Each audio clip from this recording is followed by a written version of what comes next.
Hello everyone, आज है 8 नवंबर और आज इस वीडियो में हम बात करेंगे इंडियन ऑयल कॉरपोरेशन के बारे में। देखिए, 70 रुपए पर पहुंच चुका है और डेफिनेटली धीरे धीरे ही सही लेकिन तेजी जरूर वापस लौटी है, लेकिन थोड़ी ही सही लेकिन लौटी जरूर है। वीडियो में हम उसके बारे में डिस्कस भी करेंगे, लेकिन उससे पहले अगर आपने अभी तक चैनल को सब्सक्राइब नहीं किया है तो प्लीज अभी इसे सब्सक्राइब कर लीजिए, क्योंकि आगे भी बहुत सारे वीडियोस हैं जो आपको काफी ज्यादा हेल्प करेंगे। तो 70 रुपए का शेयर है इंडियन ऑयल कॉरपोरेशन का। एक महीने में तकरीबन 3.5% की तेजी है, लेकिन 65 रुपए तक चला गया था। अच्छी रफ्तार पकड़ी है, शानदार तेजी है। और अगर आप चैनल को रेगुलर फॉलो कर रहे हो, मैंने कहा था कि देखो 65 रुपए के आसपास अच्छे मौके हैं बाइंग के। इवन 70 रुपए के नीचे जब तक ये शेयर ट्रेड कर रहा है, खरीदारी आप कर सकते हो लॉन्ग टर्म के लिए। लेकिन अब जब ऊपर की तरफ जा रहा है तो डेफिनेटली बात करना बनता है कि कंफर्टेबल लेवल कौन सा है, अभी भी बाइंग के लिए है कि नहीं। तो जरूर बात करेंगे। लेकिन एक बड़ी खबर यहां पर यह भी आई है कि बिहार में इंडियन ऑयल डिपोट जो है पटना में, वहां पर एक आग लगी, काफी बड़ी आग लगी है ये। और अभी तक ऐसी कोई खबर नहीं आई कि किसी को कोई नुकसान हुआ हो, लेकिन उम्मीद करते कि चीजें और बद से बदतर ना हो। इंडियन ऑयल कॉरपोरेशन की अगर हम बात करने जाए तो इंडियन ऑयल कॉरपोरेशन में पिछले एक साल में 25% की गिरावट है। 90 रुपए के आसपास था, हालांकि उससे ऊपर ही था, टूट के बिखरा ये। और इससे पहले 72 तक गया, फिर तेजी बनी, फिर टूटा और इस बार टूट के 70 रुपए के नीचे गया था। फिर तेजी बनी थी, फिर लंबा वक्त इसने बिताया 70 रुपए की रेंज में। एक बहुत बड़ी गिरावट आई, 65 तक गया, बाद में तेजी आई और अब ये तेजी रहेगी ऐसा मुझे लगता है। 5 साल में अगर आप देखो तो टूट के बिखरा भी था ये शेयर, रफ्तार पकड़ी फिर टूट गया। देखो, मैंने पहले भी कहा था कि इंडियन ऑयल का शेयर हो, ओएनजीसी का शेयर हो, रेल विकास निगम का हो, आईआरएफसी का शेयर हो, बीपीसीएल का हो, एचपीसीएल का हो, ये वो कंपनी है जहां पर खरीदारी के मौके तभी बनेंगे जब ये शेयर आपको सस्ता मिलेगा। महंगा हो तब मत खरीदो, लेकिन जब सस्ता मिल रहा हो तो खरीदारी करो। क्योंकि क्योंकि क्योंकि हर साल आपको भारी भरकम डिविडेंड पे करता है ये, और कहीं ना कहीं अच्छा खासा पैसा आपका बनता भी है यहां पर। अगर इंडियन ऑयल कॉर्पोरेशन की ही मैं बात करूं तो लार्ज कैप शेयर ये भी है। 1 लाख करोड़ के आसपास का इसका मार्केट कैप है। वॉल्यूम 1 करोड़ 30 लाख के आसपास हमें देखने को मिले, अच्छे वॉल्यूम से। हालांकि आज मार्केट बंद था, आज बाजार बंद है।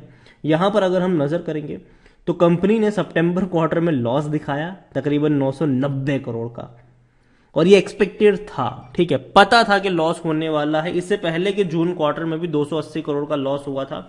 और यहां पर अगर देखें तो रेवेन्यू 2,08,000 करोड़ से भी ज्यादा के हैं, जो पहले 2,23,000 करोड़ हुआ करते थे। मतलब इस साल के दोनों ही क्वार्टर्स में रेवेन्यू अच्छे आए हैं, लेकिन प्रॉफिट नहीं हुआ है, लॉस हुआ है। और ये एक्सपेक्टेड था। और ये लॉस बड़ा इसीलिए भी है क्योंकि इससे पहले कंपनी 5 से 6 हजार करोड़ का क्वार्टरली प्रॉफिट करती थी। कंपनी की बात करें तो 51.50% की होल्डिंग प्रमोटर के पास है। प्रमोटर मतलब सरकार है यहां पर। और इतना ही नहीं, ओएनजीसी ये भी एक सरकारी कंपनी है, वो भैया हाईएस्ट पब्लिक शेयर होल्डर है 14.20% के साथ। 7.22% की होल्डिंग एफआईज, 2.09 म्यूचुअल फंड, 8.97 की होल्डिंग इंश्योरेंस कंपनी के पास है।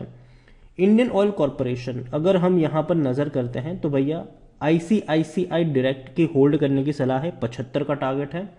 शेर खान की बाय करने की सलाह है, 82 का टारगेट है।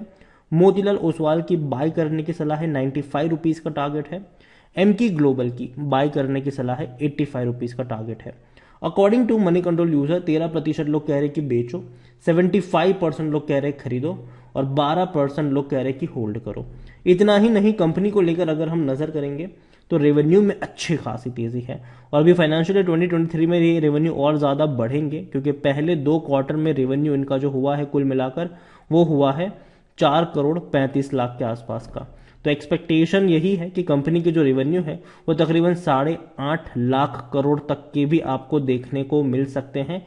और तो और जहां तक बात करें प्रॉफिट्स की, तो कंपनी अच्छे प्रॉफिट कर रही थी, 25,000 करोड़ के आसपास का मुनाफा इन्होंने दिखाया था फाइनेंशियल ईयर 2022 में।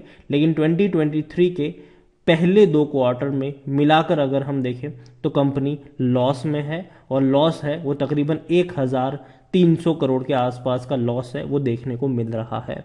अभी बाकी के 2 क्वार्टर बचे हैं, देखना रहेगा कि क्या होता है। लेकिन एक्सपेक्टेड उतनी ज्यादा नहीं है कि तेजी आएगी। मुझे लगता है कि वापस आपको थोड़ी बहुत तो गिरावट देखने को, मतलब प्रॉफिट उतनी जल्दी रिकवर नहीं होने वाले हैं, और क्योंकि सिचुएशन अभी उतनी ज्यादा बेहतर नहीं होगी खास करके इन कंपनियों के लिए। खरीदारी करने का सही मौका कि शायद ओवरबोट जोन में नहीं है, कोई भी रेड फ्लैग नजर नहीं आ रहा, अच्छा डिविडेंड पे कर रहा है, 3.94 का इसका पी है, सेक्टर पी 13 के आसपास है। मतलब पहली चीज तो ये कि कंपनी जो है वो सस्ते वैल्यूएशन के ऊपर ट्रेड कर रही है, महंगा नहीं कह सकते आप इसको। लॉन्ग टर्म में पैसा बना है, जैसा कि मैंने आपको पहले ही कहा कि पैसा यहां पर बनेगा सिर्फ और सिर्फ डिविडेंड के थ्रू, और यही वजह है कि जब ये सस्ता मिले तब खरीद लो। जैसे कि अगर आप देखो 2021 में 3 रुपए का पे किया था, फिर 1.5 रुपए का पे किया, फिर 5 रुपए का पे किया, कुल मिलाकर कंपनी ने पूरे साल में 9.5 रुपए का सिर्फ डिविडेंड पे कर दिया। अब 2022 की अगर हम बात करें, पहले 4 रुपए का पे किया, फिर 2 रुपए 40 पैसे का पे किया, अभी नवंबर में शायद पे कर सकते हैं। तो यहां पर अगर आप देखो तो कुल मिलाकर कंपनी ने 6 रुपए 40 पैसे का डिविडेंड पे कर दिया है। तो कंपनी अच्छा डिविडेंड तो पे कर ही रही है, बहुत अच्छी बात है, और आगे भी पे करती रहेगी। तो इसीलिए अगर आपकी बाइंग प्राइस सस्ती हो, जैसे कि अगर आपकी बाइंग प्राइस 60 रुपए की हो, 65 की हो, 70 की हो, तो मेरे हिसाब से वो अच्छा है, क्योंकि हर साल ये आपको 7 से 8 रुपए का डिविडेंड तो पे करता रहेगा।